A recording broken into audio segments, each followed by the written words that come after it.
Nubwo Shimeyi yatutse umwami we akamukoreza isoni imbere y'abagaragu be bari bamushagaye, yewe akagera naho kumutera amabuye, ariko imbabazi n'urukundo by'umwami byarutaga cyane ubwo bugome bwa Shimeyi. Shimeyi atuka umwami we Dawidi ati, genda genda wamwicanyi we, wakigoryiwe. Abonye ibyo bidahagije, aca mu ibanga ry'umusozi amwitegeye, agenda amutuka umugenda, amutera amabuye n'umukungugu. Abishayi mwene Seruya abaza umwami ati, ariko niki gituma tureka iyo mbwa y'intumbi igatuka umwami databuja? Ndakwinginze reka nambuke muce igihanga. Ariko umwami aranga ati, arantuka kuko Uwiteka ari we wamubwiye ati, tuka Dawidi. Ibi byagaragazaga umwami mwiza Yesu Kristo wagombaga kuza nyuma ya Dawidi mu myaka ibarirwa mu gihumbi.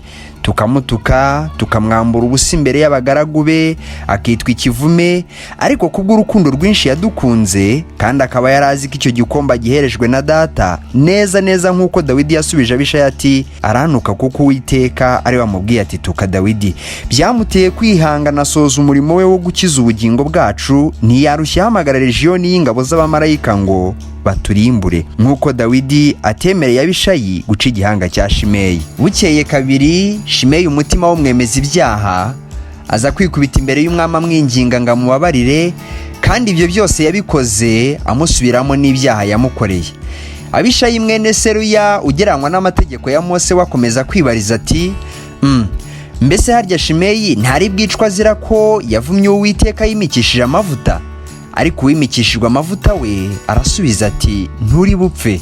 Arangije aba ari nawe umurahira. None rero unyumva uyu munsi, nubwo kubw'amategeko ibyaha byawe ari byo kukwicisha, ariko umwami w'imbabazi nyinshi cyane yiteguye kukubabarira ibyo wamubabajemo byose, kandi akakurahira ko utazapfa iteka ryose. Mbese wakira izo mbabazi uhawe udakwiriye?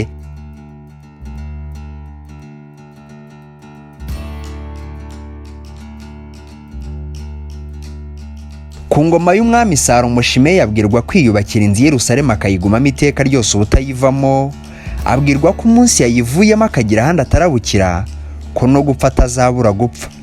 Shimeyi kubwo kudaha agaciro imbabazi yagiriwe ngo yite ku mabwiriza yose ahabwa nyuma yo kwakira imbabazi, arambuka ajya mu mahanga kugarura ibye bigira umumaro mu bugingo bwa none gusa, yirengagije ko ibyo bimuhwaniye no kubura ubugingo bwe.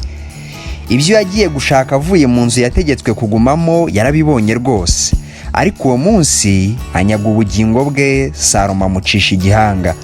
Mbese uyu munsi wakiriye imbabazi?